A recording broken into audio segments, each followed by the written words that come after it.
Hello everyone, विश्वगुरु classes में आपका हार्दिक स्वागत है। मैंने आपको पिछली क्लास में कुछ ऐसे उपकरणों के बारे में बताया था जिनका हम किसी परिपथ में प्रयोग करते हैं, जैसे कि धारामापी। और धारामापी को हम लोग अमीटर के रूप में जब प्रयोग करते हैं तो हमें उसमें क्या क्या बदलाव करने पड़ते हैं। जब हम उसी धारामापी को वोल्ट मीटर के रूप में प्रयोग करते हैं तो हमें क्या बदलाव करने पड़ते हैं, इसके बारे में मैंने चर्चा की थी। फिर मैंने आपको बताया था कि कुछ उपकरण ऐसे होते हैं जो विद्युत धारा के ऊष्मीय प्रभाव पर आधारित होते हैं।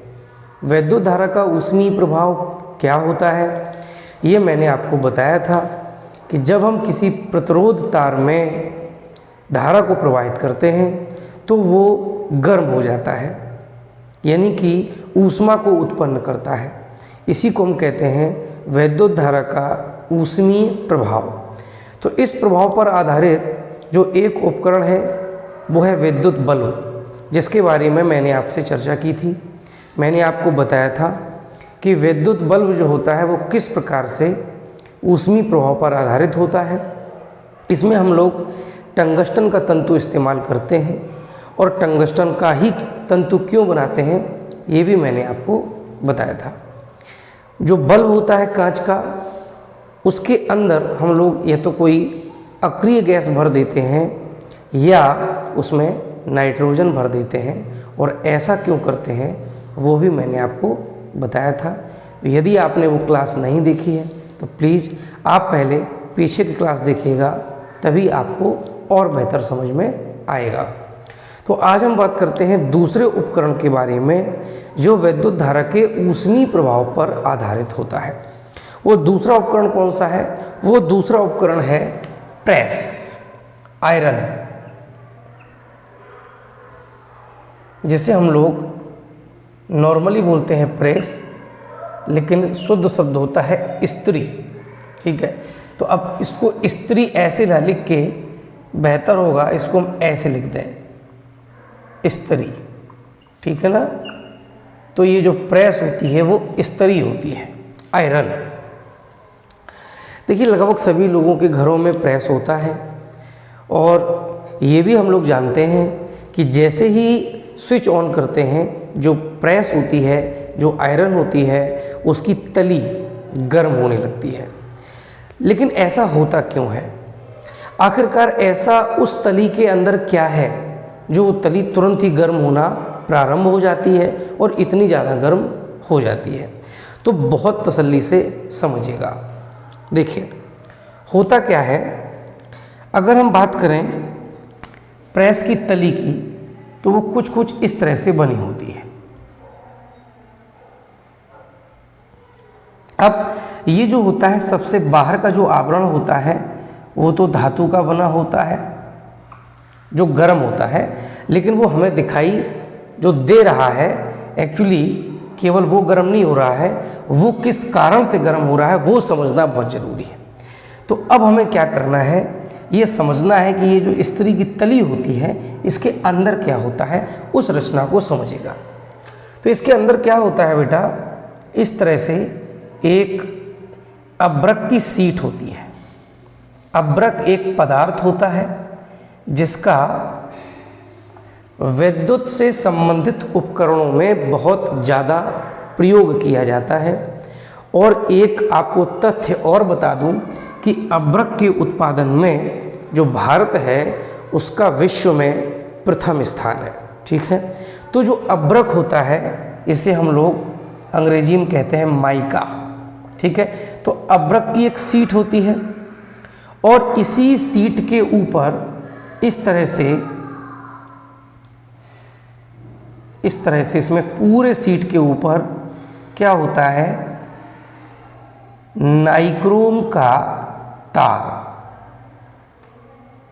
नाइक्रोम का तार पूरी सीट के ऊपर बिछा रहता है। अब इस तार में कितने, 2 पेच लगे होंगे, एक यहाँ पे तार जुड़ जाएगा, एक यहाँ पे तार जुड़ जाएगा। तो इस तरह से इसमें 2 पेच लगे होते हैं जिससे कि इसमें करंट जाता है। तो जो नाइक्रोम का तार है ये किसके ऊपर बिछा हुआ है? ये एक अब्रक की सीट के ऊपर बिछा हुआ होता है। अब यहाँ पे 2-3 बातें मैं आपको बताना चाहूँगा। नाइक्रोम का ही तार क्यों? तो सबसे पहले तो नाइक्रोम को समझ लीजिए। नाइक्रोम एक्चुअली एक मिश्र धातु होती है, यानी 2 धातुओं से मिलकर बनी होती है। कौन कौन सी धातुएं?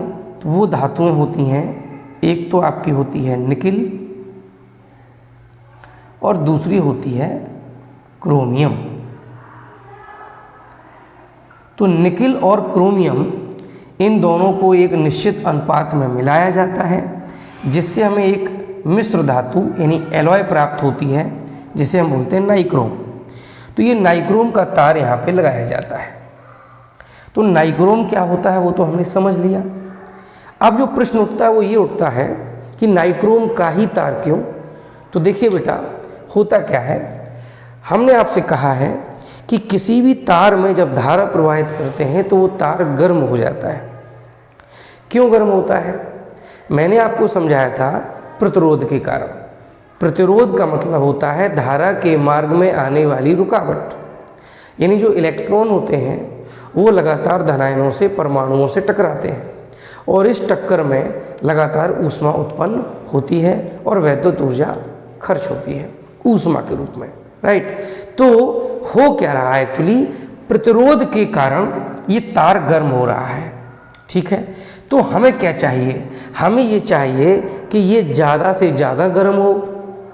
अब आप खुद सोचिए, एक यदि हम कोई ऐसी आयरन लेके आते हैं जो बहुत कम गर्म होती है, तो क्या उससे आप सही से अपने कपड़ों पर प्रेस कर पाएंगे? निश्चित रूप से नहीं कर पाएंगे। आप एक ऐसी प्रेस चाहते हैं जो जल्दी गर्म होती हो और अच्छे से गर्म होती हो। तो हम ये चाहेंगे कि ये नाइक्रोम का तार ज़्यादा गर्म हो, और ज़्यादा गर्म होने के लिए इसका प्रतिरोध जो आर होता है वो ज़्यादा होना चाहिए।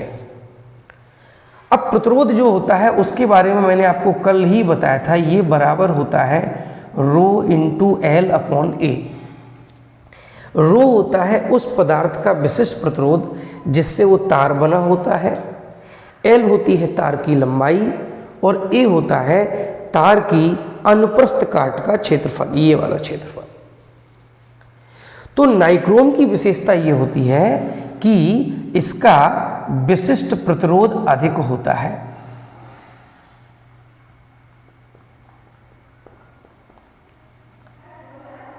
विशिष्ट प्रतिरोध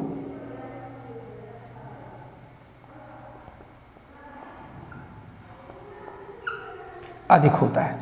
तो अगर विशिष्ट प्रतिरोध यानी रो, इसकी वैल्यू ज़्यादा होगी तो हम लोग समझ सकते हैं जब रो की वैल्यू ज़्यादा होगी तो ज़्यादा प्रतिरोध प्राप्त करने के लिए आपको बहुत ज़्यादा लंबे तार की आवश्यकता नहीं होगी, ठीक है। तो पहला रीज़न कि नाइक्रोम का ही तार क्यों। दूसरा रीज़न ये है कि गलनांक जो उसका होता है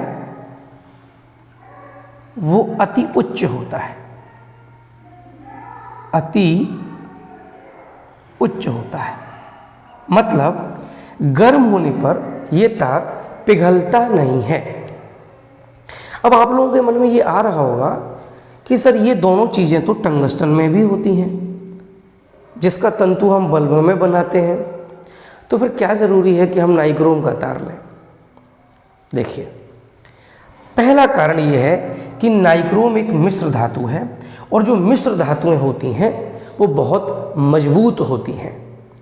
टंगस्टन जो होता है वो उतनी मजबूत नहीं होती है जितनी मजबूत क्या होती है, नाइक्रोम होती है। पहला कारण। दूसरा कारण ये है कि मैंने आपको जब बल्ब के बारे में बताया था तो मैंने क्लियरली आपसे बोला था कि जो कांच होता है इसके अंदर, यानी कांच के अंदर क्या होना चाहिए, या तो कोई अक्रिय गैस होनी चाहिए या फिर नाइट्रोजन होना चाहिए। ऐसा क्यों? या निर्वात होना चाहिए। ऐसा क्यों? क्योंकि अगर इस बल्ब के अंदर हवा भरी होगी, हवा मतलब उसमें क्या होगी, ऑक्सीजन होगी, और जो हमारा टंगस्टन होता है वो ऑक्सीजन से क्रिया कर जाता है और क्या बना लेता है, टंगस्टन का ऑक्साइड, और टंगस्टन का ऑक्साइड जैसे बनता है वैसे ही टंगस्टन जो पदार्थ होता है उसका क्षरण हो जाता है, वो नष्ट हो जाता है और टंगस्टन का ऑक्साइड बन जाता है। तो भाई बल्ब के अंदर तो हमने क्या कर लिया था, या तो निर्वात उत्पन्न कर लिया था, या कोई अक्रिय गैस भर दी थी, या नाइट्रोजन भर दी थी, जिससे कि जो तंतु होता है टंगस्टन का, उस तंतु का ऑक्सीकरण ना हो। लेकिन प्रेस जो होती है हमारी, जो आयरन होती है, इसके अंदर न तो वैक्यूम होता है, न तो निर्वात होता है, न ही इस प्रकार की कोई अक्रिय गैस भरी जा सकती है। क्यों? क्योंकि जो आयरन होती है उसके अंदर हवा होती है, वायु होती है। वायु है मतलब उसमें ऑक्सीजन है, तो जैसे ही टंगस्टन गर्म होगा वो ऑक्सीजन से क्रिया कर जाएगा, रिएक्शन कर जाएगा और बना देगा टंगस्टन का ऑक्साइड। मेरा जो तार बना होगा वो तार तुरंत ही टूट जाएगा, खराब हो जाएगा। ठीक है, तो अब आप समझ गए होंगे कि नाइक्रोम का तार क्यों लिया जाता है। तो होगा क्या बेटा, जैसे ही इसमें विद्युत धारा प्रवाहित होगी ये नाइक्रोम का तार गर्म होगा, और इसको मैंने पूरे सपाट ऐसे प्लेन में बिछाया हुआ है। किसके ऊपर? ये क्या है? ये है अभ्रक की सीट, इसके ऊपर। अब क्या करेंगे, एक और ऐसी ही सीट लेंगे अभ्रक की, और उसको हम ऊपर से रख देंगे। मतलब सीधी सी है कि ये दो अभ्रक की सीट है। जैसे मान लीजिए ये एक अभ्रक की सीट है, एक ये अभ्रक की सीट है, और इसके ऊपर हमने नाइक्रोम के तार को बिछा लिया और ऊपर से दूसरी सीट रख दी। तो इस तरह से अब जो नाइक्रोम का तार है वो इन दोनों अभ्रक की सीटों के बीच, चादरों के बीच दबा हुआ है। राइट, इतना तो अब आप लोगों को समझ में आ गया कि ऊपर से हम एक और सीट रख देंगे तो ये तार उस सीट के बीच में दब जाएगा। अब हम क्या करेंगे, इन दोनों सीटों को ऐसे क्या करेंगे, अंदर तार है, इसको हम तली के ऊपर रख देंगे। ये जो तली है इस तली के ऊपर रख देंगे। करेक्ट, तो इस तरह से हमने ये जो हमारी अभ्रक की सीट है इसके ऊपर हमने इसको रख दिया है, और इसमें दो यहाँ पे क्या लगे हैं, पेच लगे हुए हैं, जहाँ से इसमें क्या जाएगा, करंट जाएगा। एक पेच यहाँ लगा है और एक पेच यहाँ लगा है, तो इसी से अंदर क्या जुड़ा होगा, तार जुड़ा होगा। तो ऐसे दोनों सीटें हमने रख दी। अब क्या होगा कि ऊपर से, यानी अब आप ऐसे समझिएगा कि ये हो गई एक अभ्रक की सीट, ठीक है, और एक ये हो गई अभ्रक की सीट, और दोनों के बीच में यहाँ पे क्या भरा हुआ है, यहाँ पे ये नाइक्रोम का तार बिछा हुआ है। करेक्ट, अब क्या करेंगे, अब ये तार गर्म होगा जैसे धारा प्रवाहित करेंगे। अब हम इस व्यवस्था को कहाँ रख देंगे, तली के ऊपर। तो ये नीचे क्या है, इसकी जो आयरन है उसकी क्या है नीचे, वो है तली, ठीक है ना। तो ये हो गई इसकी आयरन की तली, तली के ऊपर इसको हमने रख दिया। ठीक है, अब ऊपर क्या होता है, इसके ऊपर एक हम मोटी सी सीट रख देते हैं, किसकी, एस्बेस्टस की, एस्बेस्टस। ठीक है, तो देखिए आपको हम फिर से समझाने की कोशिश करते हैं। फॉर एग्जाम्पल, एक ये अभ्रक की सीट है और एक अभ्रक की सीट है, दोनों ऐसे आपस में चिपकी हुई हैं, बीच में नाइक्रोम का तार है। राइट, अब ये जो नीचे वाली सीट है ये रखी है तली के ऊपर, यानी जो आयरन की तली उसके ऊपर ये रखी हुई है, फिर तार है ऊपर से अभ्रक की सीट। अब इस सीट के ऊपर हम क्या करेंगे, एक मोटी सी सीट रख देंगे, किसकी, एस्बेस्टस की। करेक्ट, तो एस्बेस्टस की हम सीट रख देंगे, और उस सीट के ऊपर क्या होगी, वायु होगी। तो कुछ कुछ जो हमारी आयरन बनेगी वो इस तरह से बनेगी, आप थोड़ा समझ लीजिएगा। हमारी आयरन कैसे बनेगी, ऐसे, नीचे तो इसकी तली हो जाएगी और ऊपर इसका ये शेप हो जाएगा, और इसी में क्या लगा होगा, हैंडल लगा होगा। करेक्ट, ऐसे थोड़ा समझने की कोशिश करना। तो ये नीचे क्या हो गई, ये अभ्रक की सीट है, जिसका संपर्क किससे होगा, जिसका संपर्क होगा इस तली से। ये तली किसकी बनी हुई है, ये जो तली है ना वो लोहे की बनी है। किसकी बनी है, ये लोहे की बनी हुई तली है, लोहे की। ठीक, पूरी बॉडी लोहे की बनी होती है, कभी कभी प्लास्टिक की बनी होती है, और उसके ऊपर क्रोमियम की पॉलिश होती है। तो पॉलिश करने से क्या होता है, जो ऊष्मा होती है वो विकिरण के रूप में उत्सर्जित नहीं होती है। जो चिकने तल होते हैं ना बेटा, वो ऊष्मा का उत्सर्जन देर में करते हैं, यानी चिकने तल देर में गर्म होते हैं और देर में ही ठंडे होते हैं, ठीक है ना। तो इसीलिए इसको बिल्कुल चिकना बना देते हैं पॉलिश करके। तो ये लोहे की तली है, तली के ऊपर ये अब्रक की सीट है, अब्रक की सीट के ऊपर नाइक्रोम का तार है, फिर अब्रक की सीट है और उसके ऊपर एस्बेस्टस की सीट है। अब होगा क्या, जैसे आप करंट इसको देंगे वैसे ही नाइक्रोम का तार गर्म होगा, गर्म होगा तो उसकी गर्मी दोनों साइड, यानी ऊष्मा जो होगी वो दोनों साइड जाएगी, ऊपर की साइड भी जाएगी और नीचे की साइड भी जाएगी। लेकिन मैं आपको जानकारी के लिए बता दूं कि जो अब्रक होता है, अब्रक जो होता है ये ऊष्मा का भी कुचालक होता है। अब्रक ऊष्मा व विद्युत का कुचालक होता है। ऊष्मा व विद्युत का कुचालक होता है, यानी ऊष्मा का भी कुचालक होता है अब्रक और विद्युत का भी होता है। तो एक तो आपको मैं बता दूं कि अब्रक की सीट लगाते क्यों हैं। तो बेटा सीधी सी बात है, ये तली किसकी है, लोहे की। अगर हम इसी के ऊपर नाइक्रोम का तार बिछा देते तो नाइक्रोम में क्या आता, करंट आता, विद्युत धारा बहती, करंट आता, और लोहा भी विद्युत का चालक होता है। तो फिर क्या होता, आपकी जो आयरन होती उसमें पूरे में करंट आता, आप तो उसको छू ही नहीं पाते। तो आपकी तली में कोई करंट ना आए इसलिए ये अब्रक की सीट लगी होती है जो करंट को नहीं आने देती। करंट किस में बना रहता है, नाइक्रोम के तार में, ठीक है ना। अब क्या होगा कि नीचे एक सीट है अब्रक की, एक ऊपर सीट है, लेकिन अब्रक की सीट के ऊपर भी क्या है, एक मोटी सी एस्बेस्टस की सीट है। और एस्बेस्टस भी क्या होता है, ऊष्मा का कुचालक होता है, ऊष्मा का कुचालक होता है, करेक्ट। अब देखिए एस्बेस्टस की सीट के ऊपर क्या है, यहाँ पे खाली स्थान में है, यहाँ पे है एयर, वायु, और ये भी क्या होती है, ये भी ऊष्मा की कुचालक होती है। तो सीधी सी बात यह है कि जब ये तार गर्म होगा तो गर्म होने से जो ऊष्मा उत्पन्न होगी वो अब ऊपर की तरफ नहीं जा पाएगी। सबसे पहले अब्रक की सीट, ये भी कुचालक, फिर उसके ऊपर एस्बेस्टस की मोटी सीट, ये भी कुचालक, और सबसे ऊपर वायु, ये भी ऊष्मा की कुचालक। तो अब ये जो ऊष्मा होगी वो ऊपर बहुत कम मात्रा में जा पाएगी। देखिए कोई भी पदार्थ पूर्ण रूप से ऊष्मा का कुचालक नहीं होता, कोई भी पदार्थ पूर्ण रूप से ऊष्मा का सुचालक नहीं होता। तो ऊष्मा ऊपर की तरफ जाएगी लेकिन बहुत कम, ठीक है। लेकिन नीचे की साइड क्या है, एक पतली सी अब्रक की सीट है, बस इसको पार करके ऊष्मा नीचे तली में आ जाती है और तली एक समान रूप से गर्म हो जाती है। एक समान रूप से मैंने स्पेशली क्यों कह दिया, क्योंकि ये जो तार है ना वो पूरी इस सीट के ऊपर एक समान रूप से बिछा होता है।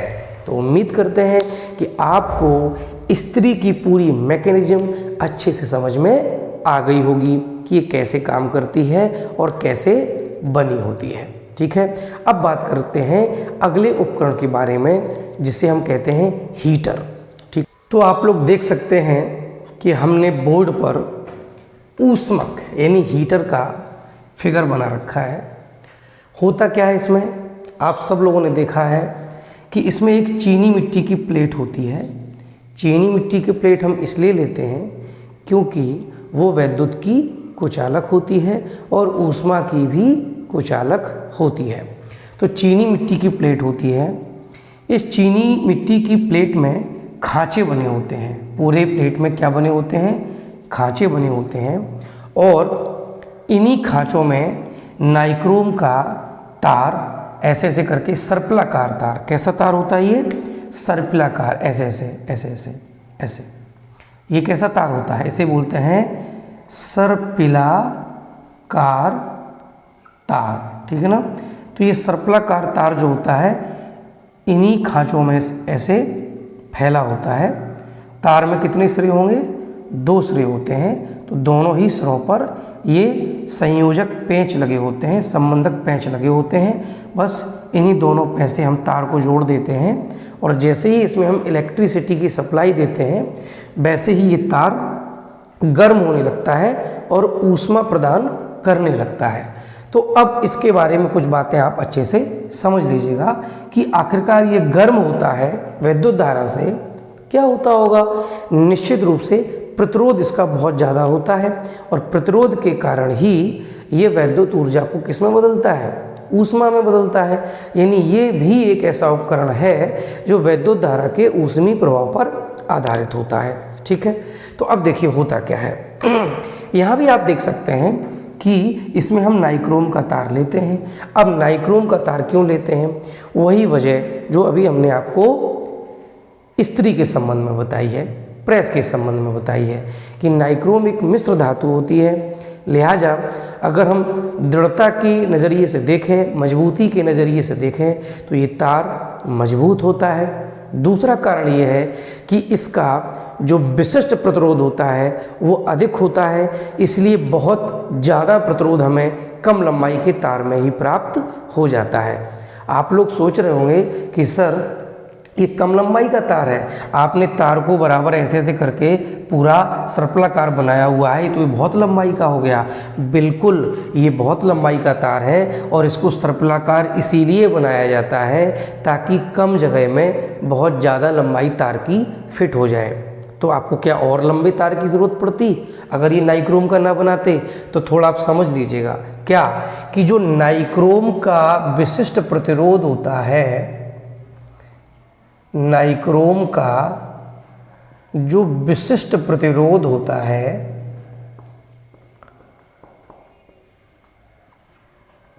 वो तांबे के विशिष्ट प्रतिरोध का लगभग 60 टाइम्स यानी 60 गुना होता है। कितना होता है? 60 गुना होता है। अब आप समझ लीजिए कि यदि नाइक्रोम की जगह पर हम तांबे का तार लेते तो ये जितनी भी लंबाई अभी है तार की, हमें इसकी भी 60 गुनी लंबाई लेनी पड़ती, तब जाकर के हमें वही प्रतिरोध प्राप्त होता जो हमें नाइक्रोम के इस तार का प्रतिरोध मिला है। जैसे मैं अगर कह दूं कि ये जो तार है इसकी टोटल लंबाई कितनी है, तो मान लेते हैं कि इसकी टोटल लंबाई है 1 मीटर, यानी ये 1 मीटर लंबा तार है। तो अगर इसी प्रतिरोध का मुझे इसी प्रतिरोध का हीटर बनाना होता और तार नाइक्रोम का ना लेके तांबे का लेते तो हमें कितना 1 मीटर का कितना 60 टाइम कर दो तो कितना हो जाएगा 60 मीटर, यानी हमें 60 मीटर लंबा तार लेना पड़ता। निश्चित रूप से उस तार को आप सर्पिलाकार बनाते, कुछ भी कर लेते, फिर भी आप उसको एक बहुत बड़ी जगह के लिए तैयार कर लेते। यानी हीटर यदि आपको बनाना होता तो उसका साइज बहुत बड़ा बनाना पड़ता। समझ में आ गया होगा आपको। तो नाइक्रोम का जो पहला रीज़न है वो ये है कि इसका विशिष्ट प्रतिरोध बहुत ज़्यादा होता है, तांबे का लगभग 60 टाइम होता है, और इसीलिए जिस प्रतिरोध का हमें हीटर चाहिए होता है वो अपेक्षाकृत अन्य पदार्थों के तारों की लंबाई की अपेक्षा कम लंबाई में प्राप्त हो जाता है। लेकिन इसमें भी हमें काफ़ी लंबाई लेनी पड़ती है और इसीलिए तार को हम सर्पिलाकार ऐसे ऐसे करके बिछा देते हैं। ठीक है। दूसरा कारण हमने आपको बताया कि नाइक्रोम जो होता है इसका जो गलनांक है वो बहुत उच्च होता है, यानी गर्म होने के बावजूद भी ये तार पिघलता नहीं है और मजबूत तो होता ही है। तो इसीलिए हम नाइक्रोम का तार लेते हैं। मैं फिर से दोहराऊंगा, टंगस्टन का तार क्यों नहीं ले सकते? क्योंकि हीटर जब गर्म होगा तो वहाँ पे क्या मौजूद है? एयर मौजूद है, यानी कि ऑक्सीजन मौजूद है। तो टंगस्टन तुरंत ही ऑक्सीजन से क्रिया करेगा और टंगस्टन का ऑक्साइड बना देगा और हमारा ये जो हीटर का तार है, जो कॉइल है, वो खराब हो जाएगी। क्लियर? तो हम नाइक्रोम का तार लेते हैं। अब बड़ा सिंपल हो गया भाई, क्या कि जैसे ही इसमें हम करंट फ्लो करेंगे, अधिक प्रतिरोध होने के कारण वो वैद्युत ऊर्जा ऊष्मा में बदलेगी और ये तुरंत ही गर्म हो जाएगा और हम इस पर कुछ भी खाना वगैरह जो भी है वो पका सकते हैं। तो इस तरह से जो वैद्युत धारा के ऊष्मीय प्रभाव पर आधारित उपकरण हैं उनके बारे में मैंने आपको बताया। एक उपकरण और होता है जिसका पहले घरेलू वायरिंग में इस्तेमाल होता था लेकिन अब नहीं होता है, जिसे हम कहते हैं फ्यूज। अब तो MCB आ गई हैं, तो क्या होता है, जब भी घर में कहीं शॉर्ट सर्किट होता है तो MCB ऑटोमेटिक ट्रिप हो जाती है, डाउन हो जाती है और घर की सप्लाई रुक जाती है। लेकिन जब MCB इस प्रकार की कोई टेक्नोलॉजी हमारे मार्केट में नहीं आई थी, तब हम लोग घरेलू वायरिंग में फ्यूज का इस्तेमाल करते थे। फ्यूज क्या होता है समझ लीजिए। हालांकि अभी भी आप देखेंगे तो बहुत सारी जगह पर फ्यूज का इस्तेमाल किया जाता है। देखिएगा, देखिए अभी हम लोग पढ़े हैं, अगर हम प्रतिरोध की परिभाषा से देखें तो प्रतिरोध की परिभाषा होती है R = V/I। इसी से हम कह सकते हैं I = V/R। अब आप सोचेगा कि अगर इन एनी केस R शून्य हो जाए, यानी किसी परिपथ का प्रतिरोध 0 हो जाए, अगर प्रतिरोध 0 हो जाएगा तो आप देखिए I = V/R, R की जगह पर हम 0 पुट करेंगे, वैसे हो जाएगा I = इन्फिनिटी। यानी जो करंट होगा वो बहुत ज़्यादा बढ़ जाएगा, बहुत ज़्यादा करंट बढ़ जाएगा। और हम सब लोग जानते हैं, हमने आपको पढ़ाया हुआ है कि जो किसी भी चालक तार में या किसी भी परिपथ में जो ऊष्मा उत्पन्न होती है वो धारा के वर्ग के समानुपाती होती है। हमने आपको एक फॉर्मूला बताया था, H = I² RT/4.2 कैलोरी। ये फॉर्मूला मैंने आपको बताया था। तो आप देख सकते हैं कि करंट के स्क्वायर के प्रोपोर्शनल होती है हीट। तो अगर बेटा किसी परिपथ में धारा बहुत ज़्यादा बढ़ जाएगी तो निश्चित रूप से बहुत ज़्यादा ऊष्मा उत्पन्न होगी और उस परिपथ में आग लग जाएगी, जिसे हम कहते हैं शॉर्ट सर्किट होना। शॉर्ट सर्किट होना, हिंदी में इसे कहते हैं लघु पथन। लघु पथन आप लोग अक्सर न्यूज़ में पढ़ते रहते हैं कि शॉर्ट सर्किट के कारण गोदाम में लगी आग, ऐसी न्यूज़ आती है।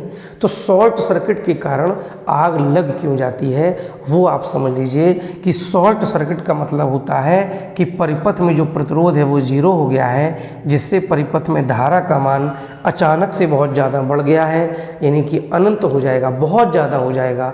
और धारा बहुत ज़्यादा होने के कारण तार जो होगा वो बहुत गर्म होगा और गर्म होने से आग लग जाएगी। करेक्ट। तो आखिरकार ये प्रतिरोध 0 हो कैसे जाता है, तो आपको ये बहुत तसल्ली से समझना पड़ेगा। पहली बात तो ये है कि देखिए विद्युत धारा की एक खासियत होती है कि जो विद्युत धारा होती है वो हमेशा लघु पथ का चयन करती है। लघु पथ का चयन करती है। इसका क्या मतलब हुआ, देखिए जैसे मान लीजिएगा हमें A से कहाँ जाना है, B जाना है, यानी हमें नहीं बल्कि विद्युत धारा को A से B जाना है। और इसको हमने 3 मार्ग दे दिए, या तो आप इस मार्ग से चले जाओ, या आप इस मार्ग से चले जाओ, या आप इस मार्ग से चले जाओ। 3 मार्ग हैं। अब आप खुद सोचिएगा कि अगर हम तीनों मार्गों में देखें तो कौन सा मार्ग ऐसा है जिसकी लंबाई सबसे कम है, तो वो है आपका दूसरा।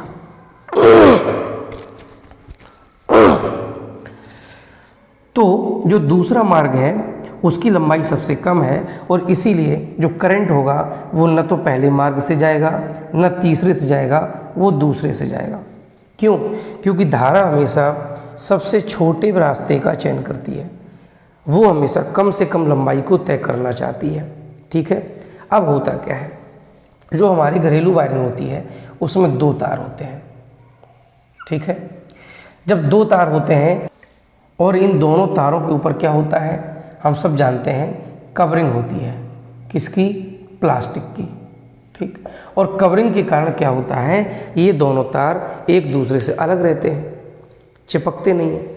लेकिन किसी भी कारण से यदि ऐसा हो जाता है कि इनकी कवरिंग कट जाती है या हट जाती है और दोनों तारों का आपस में संपर्क हो जाता है, उस कंडीशन में क्या होगा, जो हमारी जो करंट है, जो धारा है, वो पूरे लंबे रास्ते को तय नहीं करेगी, बल्कि वहीं से क्या होगा, शॉर्ट सर्किट यानी छोटे रास्ते का चयन कर लेगी।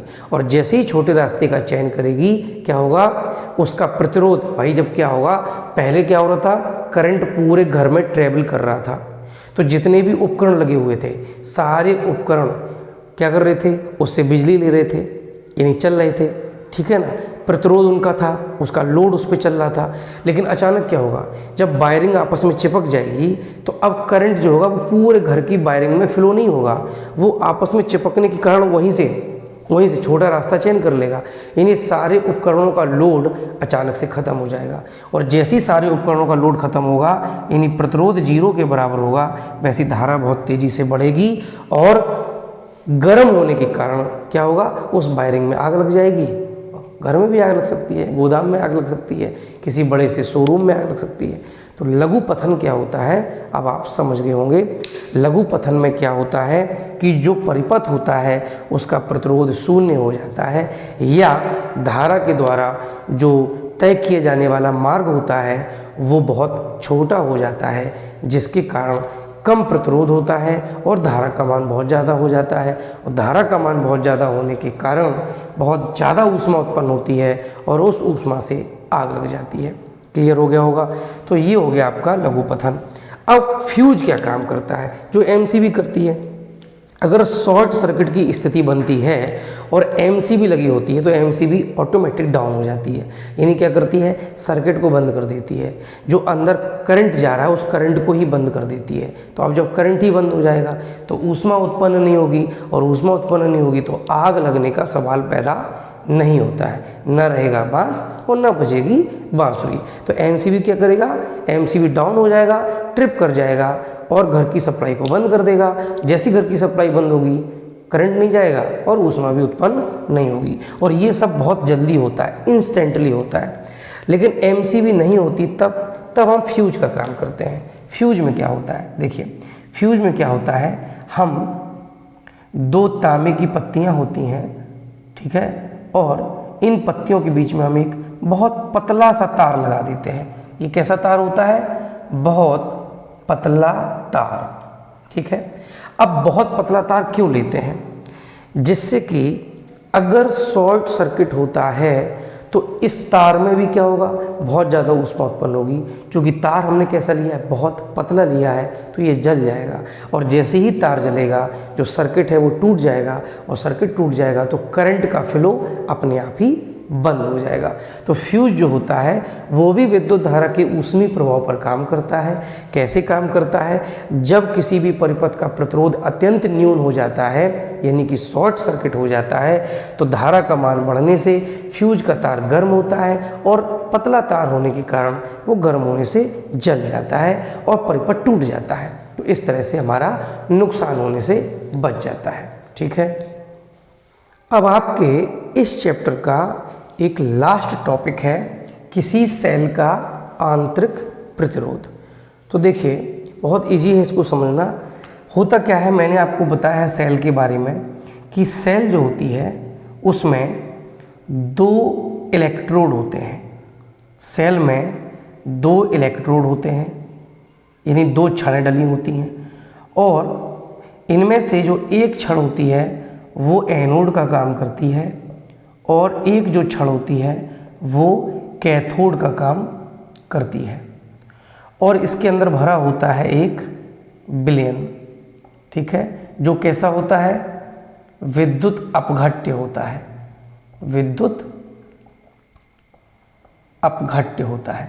अब ये विद्युत अपघट्य क्या होता है, तो विद्युत अपघट्य से मतलब होता है बेटा ऐसा विलयन जिसमें विद्युत प्रवाहित होने पर वो अपने आयनों में टूट जाता है। जैसे मैं आपको बता दूं एग्जाम्पल के लिए, जो हमने आपको बताया था, हम इसमें क्या भर देते हैं, अमोनियम क्लोराइड भर देते हैं, ठीक है। तो अब इसमें क्या होगा, जैसे ही करंट फ्लो होगा ये जो अमोनियम क्लोराइड है ये किस में चेंज हो जाएगा, अमोनियम यानी NH4+ और Cl-। तो इस तरह से इसमें ये क्या बन जाएगा, ये बन जाएगा आपका धनायन, और ये बन जाएगा आपका ऋणायन। तो सीधी सी बात ये है कि जो सेल होती है उसके घोल के अंदर, मान लीजिए घोल यहाँ तक भरा हुआ है, ये यहाँ तक भरा हुआ है, तो इस घोल में क्या होते हैं, इस घोल में बहुत सारे धनायन होते हैं और बहुत सारे ऋणायन होते हैं, ठीक। तो सेल में 2 इलेक्ट्रोड हो गए, एनोड और कैथोड। यहाँ इलेक्ट्रॉनों की कमी है, यहाँ इलेक्ट्रॉनों की अधिकता है, और अंदर है आयन, धनायन और ऋणायन। तो जब हम क्या करते हैं, किसी सेल को हम परिपथ में जोड़ते हैं, तो ये हमारा जैसे मान लीजिए परिपथ बन जाता है, ठीक है। ये मान लीजिए हमने यहाँ पे एक पंखा लगा दिया, ठीक है, ये पंखा लगा दिया, करेक्ट। तो अब क्या होगा, इस सेल से ऊर्जा मिलेगी और ये पंखा चलने लगेगा। करंट कैसे फ्लो होगा, तो देखिए यहाँ पर इलेक्ट्रॉनों की कमी है तो यहाँ पर इलेक्ट्रॉन आएंगे, यहाँ पर इलेक्ट्रॉन आएंगे, और यहाँ इलेक्ट्रॉन की अधिकता तो यहाँ से इलेक्ट्रॉन जाएंगे। तो इलेक्ट्रॉन कैथोड से एनोड पर जाएंगे तो धारा कहाँ बहेगी, एनोड से कैथोड। विद्युत धारा की जो दिशा होती है प्रवाहित होने की, वो हमेशा इलेक्ट्रॉनों के गति की दिशा के विपरीत होती है। तो जो धारा बहेगी वो ऐसे बहेगी, करेक्ट धारा।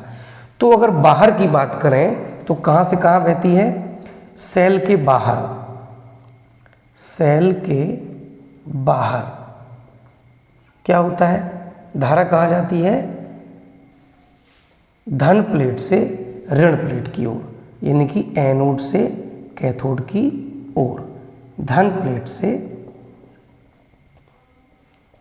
ऋण प्लेट की ओर, ठीक है। ये दिशा होती है धारा की।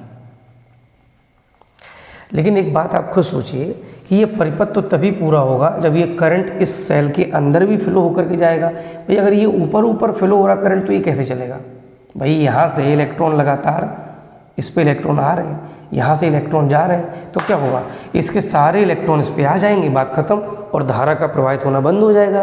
लेकिन ऐसा नहीं होता है, क्यों, क्योंकि अंदर लगातार इस वाले इलेक्ट्रोड पर इलेक्ट्रॉन पहुंचते रहेंगे, यानी कि ऋणावेश पहुंचता रहेगा और इस पर धनावेश पहुंचता रहेगा। कैसे, इन आयनों के कारण। इसके अंदर क्या है, धनायन और ऋणायन है। तो क्या होगा, ये जो धनायन होता है वो लगातार कहाँ पहुंचेगा, एनोड पर पहुंचेगा, जिससे यहाँ इलेक्ट्रॉनों की कमी बनी रहेगी। और ये जो ऋणायन है वो कहाँ पहुंचेगा, वो कैथोड पर पहुंचेगा, जिससे कि यहाँ पर इलेक्ट्रॉनों की अधिकता बनी रहेगी। तो ये जो धनायन होते हैं वो लगातार एनोड पर जाएंगे, जिससे यहाँ इलेक्ट्रॉन की कमी बनी रहेगी, और जो ऋणायन होंगे वो कैथोड पर जाएंगे, जिससे यहाँ इलेक्ट्रॉनों की अधिकता बनी रहेगी। और इस तरह से सेल के अंदर भी धारा प्रवाहित होगी, किसके कारण, धनायन और ऋणायन के कारण। तो यहाँ पे मैं लिखे दे रहा हूँ कि सेल के अंदर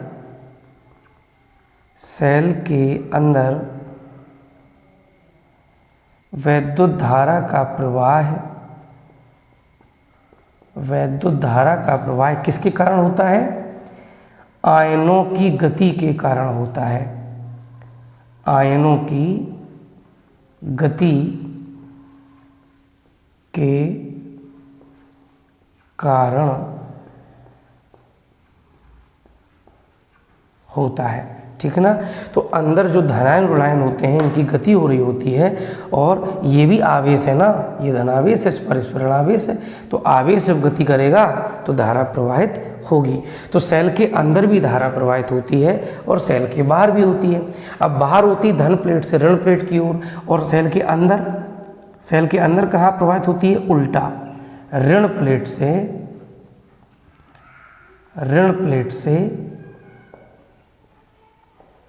धन प्लेट की ओर, क्यों, क्योंकि देखिए बेटा होगा क्या, ये ऋणायन कहाँ जा रहे हैं, ये जा रहे हैं कैथोड पर जा रहे हैं। तो ऋणावेश की गति है कहाँ, एनोड से कैथोड की ओर, तो धारा बहेगी कैथोड से एनोड की ओर, यानी कि ऋण प्लेट से धन प्लेट की ओर। तो सेल के भीतर भी धारा बह रही होती है और सेल के बाहर भी धारा बह रही होती है। बाहर किस में बह रही होती है, इस तार में और उपकरण में। तो तार में क्या होते हैं, मुक्त इलेक्ट्रॉन होते हैं और धनायन होते हैं। तो मुक्त इलेक्ट्रॉनों की धनायनों से टक्कर होती है, जिसके कारण धारा के प्रवाह में एक रुकावट पैदा होती है, जिसे हम कहते हैं प्रतिरोध, राइट। लेकिन अब यहाँ पे क्या हो रहा है, अंदर क्या गति कर रहे हैं, घोल के अंदर यानी विलयन के अंदर ये ऋणायन और धनायन गति कर रहे हैं। तो धनायन और ऋणायनों की गति जब होती है तो इनकी भी आपस में टक्कर होती है। ये भी धारा के मार्ग में क्या डालेंगे, रुकावट डालेंगे, जिसको हम कहते हैं सेल का आंतरिक प्रतिरोध। तो सेल के आंतरिक प्रतिरोध को यदि हम परिभाषित करें तो हम क्या लिखेंगे कि सेल के भीतर जो घोल होता है या सेल के भीतर घोल में जो आयन होते हैं उनकी टक्कर के कारण धारा के मार्ग में जो रुकावट पैदा होती है उसे सेल का आंतरिक प्रतिरोध कहते हैं। ठीक है, तो हम यहाँ पे क्या लिख सकते हैं, सेल के घोल द्वारा वैद्युत धारा के प्रवाह में जो रुकावट उत्पन्न की जाती है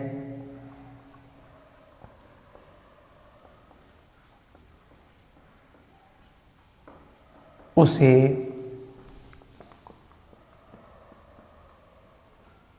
सेल का आंतरिक प्रतिरोध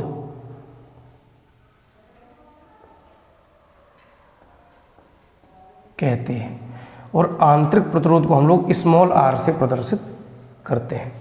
तो बेटा एक डाउट आपके मन में आ सकता है कि सर यहाँ तो इलेक्ट्रॉन आप बता रहे धनावेश है और आप धनायन को इसी के ऊपर पहुँचा रहे हैं। बेटा समझिएगा, इसके पास इलेक्ट्रॉन की कमी है। ये कहाँ जाएगा? जहाँ इलेक्ट्रॉन आ रहे होंगे। और इलेक्ट्रॉन कहाँ आ रहे हैं? कैथोड से एनोड पर। यानी इलेक्ट्रॉन यहाँ पे आ रहे हैं तो ये सारे धनायन इसी पे जाएंगे ताकि इन्हें इलेक्ट्रॉन मिलते रहें, ठीक है ना। और इसके पास इलेक्ट्रॉन की अधिकता है तो ये कहाँ जाएगा? जहाँ से इसके इलेक्ट्रॉन कोई ले ले। तो कहाँ से इलेक्ट्रॉन जा रहे हैं? कैथोड से। तो ये धनायन, ये जो ऋणायन होगा वो कैथोड पे चला जाएगा और अपने इलेक्ट्रॉन दे देगा। समझ में आ गई होगी बात। खैर, अब ये जो सेल का आंतरिक प्रतिरोध होता है, वैसे तो ये किसी सेल के लिए नियत होता है, लेकिन धीरे धीरे बदल जाता है। और कुछ ऐसी चीज़ें होती हैं जिन पर ये निर्भर करता है। वो क्या होती हैं देखिएगा। अगर हम क्या करते हैं, ये जो हमने छड़ें इसमें डुबोई हुई हैं, अगर इन छड़ों को हम ज़्यादा से ज़्यादा डुबो देते हैं, यानी ये जो छड़ों का डूबा हिस्सा है, ये जो क्षेत्रफल है इसको हम बढ़ा देते हैं तो प्रतिरोध घट जाता है। क्यों? क्योंकि इन आयनों के लिए इन छड़ों के ऊपर जो स्पेस है, जो जगह है वो बढ़ जाती है, ठीक है ना।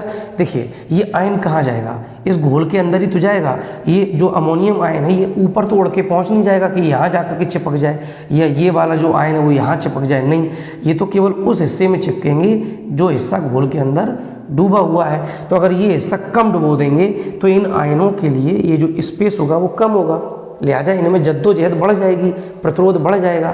तो अगर हम ज़्यादा डुबो देंगे तो इनके लिए स्पेस बढ़ जाएगा और प्रतिरोध घट जाएगा। तो जो इलेक्ट्रोड होते हैं उनका कितना क्षेत्रफल डूबा हुआ है घोल के अंदर, इस पर निर्भर करता है सेल का आंतरिक प्रतिरोध। अगर ज़्यादा डूबा है तो प्रतिरोध कम होगा, कम डूबा है तो प्रतिरोध ज़्यादा होगा, और प्रतिरोध कम हो वही बेटर होता है, ठीक है। क्योंकि प्रतिरोध में सिर्फ क्या होती है? ऊर्जा की हानि होती है। किसके रूप में? ऊष्मा के रूप में। इसीलिए हम लोग बैटरी में भी लगातार पानी डालते हैं, ठीक है ना, ताकि वो घोल का जो स्तर है वो कम ना हो, एक कारण। दूसरा, जो हाइड्रोजन आयन होते हैं उनकी कमी ना हो, वो एक अलग विषय हो गया। चलिए खैर, और किस पर निर्भर करता है? तो एक तो हमने आपको बता दिया, ये जो इलेक्ट्रोड होते हैं इनकी जो प्लेटें हैं इनके डूबे क्षेत्रफल के व्युत्क्रमानुपाती होता है सेल का आंतरिक प्रतिरोध। ज़्यादा डूबी होंगी, आंतरिक प्रतिरोध कम होगा। दूसरा क्या है? अगर हम इन प्लेटों को दूर दूर कर दें, ये दोनों प्लेट आपस में दूर दूर कर दें, तो क्या होगा बेटा? तो निश्चित रूप से इन आयनों को ज़्यादा दूरी तय करनी पड़ेगी। भाई अगर ये दूर दूर हो जाएंगे, अब यहाँ पर कोई मान लीजिए अमोनियम आयन है, ठीक, तो ये इसको यहाँ तक आना है, यहाँ पे मान लीजिए क्लोराइड आयन है, इसको यहाँ तक जाना है। अब हमने इन छड़ों को कर दिया दूर दूर, तो अब इनको ज़्यादा दूरी तय करनी पड़ेगी, और ज़्यादा दूरी का मतलब ज़्यादा टक्कर, ज़्यादा टक्कर का मतलब प्रतिरोध ज़्यादा। तो यदि इलेक्ट्रोड ज़्यादा दूर होंगे तो प्रतिरोध ज़्यादा होगा, पास पास होंगे प्रतिरोध कम होगा। और क्या हो सकता है? यदि हम इसकी सांद्रता बढ़ा दें, किसकी? घोल की। सांद्रता से मतलब क्या होता है? घोल को गाढ़ा कर दें, इसमें आयनों की संख्या ज़्यादा कर दें, आयनों की संख्या ज़्यादा, यानी पानी कम और आयन ज़्यादा, ठीक है। तो अगर आयनों की संख्या ज़्यादा होगी तो टक्कर भी ज़्यादा होगी, प्रतिरोध बढ़ जाएगा। तो सांद्रता बढ़ने पर आंतरिक प्रतिरोध बढ़ेगा, प्लेटों के बीच की दूरी बढ़ने पर बढ़ेगा, प्लेटों का जो घोल में डूबा हुआ क्षेत्रफल है वो बढ़ने पर प्रतिरोध घटेगा। तो इस तरीके से ये हो गया सेल का आंतरिक प्रतिरोध, ठीक है। अब आंतरिक प्रतिरोध जो होता है उसका अगर हम कैलकुलेशन करना चाहें तो कैसे करेंगे?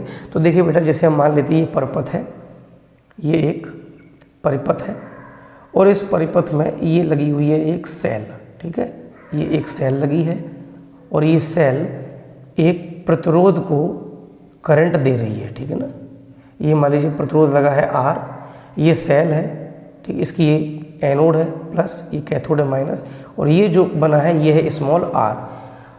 ये सेल को प्रदर्शित करने का तरीका होता है, ठीक है।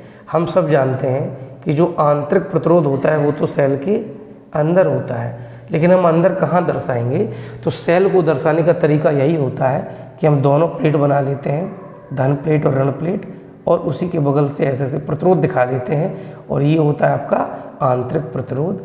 और इस पूरे की पूरी व्यवस्था को एक हम बॉक्स के अंदर बंद कर देते हैं। ये बॉक्स हमें ये बताता है कि भैया ये जो प्रतिरोध है ना वो सेल के अंदर का है, ठीक। तो ये हो गया बाह्य प्रतिरोध, ये हो गया आंतरिक प्रतिरोध। अब आप देख सकते हो कि धारा बहेगी इस तरीके से, धन प्लेट से ऋण प्लेट की ओर ये धारा बहेगी। अब हुआ क्या, यहाँ पर देखिए ये एक प्रतिरोध हो गया, एक ये प्रतिरोध हो गया, दोनों कौन से क्रम में है, श्रेणी क्रम में है। तो श्रेणी क्रम में जो तुल्य प्रतिरोध होता है, यानी कि कुल प्रतिरोध होता है, वो प्रतिरोधों के योग के बराबर होता है। तो यहाँ पे क्या होगा, ये दोनों ही प्रतिरोध आपस में जुड़ जाएंगे और ये किसी परिपथ का कुल प्रतिरोध हो जाएगा, ठीक। अब हर सेल का अपना एक विद्युत वाहक बल होता है। विद्युत वाहक बल से मतलब होता है सेल द्वारा एकांक आवेश को संपूर्ण परिपथ में प्रवाहित करने में किया गया कार्य। देखिए जब आवेश प्रवाहित होता है ना, यानी धारा प्रवाहित जब होती है किसी परिपथ में, तो लगातार सेल द्वारा ऊर्जा दी जाती है, यानी सेल को कार्य करना पड़ता है। तो एकांक आवेश को पूरे परिपथ में, उसमें सेल भी शामिल है, सेल के अंदर बाहर सब कुछ, तो पूरे परिपथ में प्रवाहित करने में जो सेल ऊर्जा खर्च करती है उसे कहते हैं सेल का विद्युत वाहक बल। यानी ये भी एक विभवांतर होता है, इसको आप बल बिल्कुल मत समझ लेना, नाम होता है विद्युत वाहक बल। तो अगर हम इसका मान लें कि इसका विद्युत वाहक बल कितना है, E है, तो जो धारा होती है हम पढ़े हैं I बराबर V बटे R, पढ़े हैं ना, विभवांतर बटे प्रतिरोध। तो यहाँ पे V क्या है, यानी विभवांतर किसके बराबर है, सेल के विद्युत वाहक बल के, और प्रतिरोध कितना है R प्लस R। तो इस फॉर्मूले से हम I की वैल्यू कैलकुलेट कर सकते हैं, ठीक है। तो इस तरह से ये चैप्टर आपका फिनिश हो गया है। अब इसके कुछ न्यूमेरिकल हम आपको सॉल्व करवा देंगे और उसके बाद में हम नेक्स्ट चैप्टर स्टार्ट करेंगे। कोई डाउट हो कमेंट सेक्शन में लिखिएगा, या ग्रुप ज्वाइन करिए टेलीग्राम पे विश्व गुरु क्लासेस के नाम से, और उसमें आप अपने क्वेश्चन रख सकते हैं। आज की क्लास कैसी लगी ज़रूर बताइएगा, कोई डाउट हो पूछेगा। यदि क्लास अच्छी लगी हो तो सब्सक्राइब कीजिएगा, करवाइएगा, क्लास को ज़्यादा से ज़्यादा शेयर कीजिए, चैनल को सपोर्ट कीजिए। मस्त रहिए, बिंदास रहिए, पढ़ते रहिए। मिलते हैं अगली क्लास में।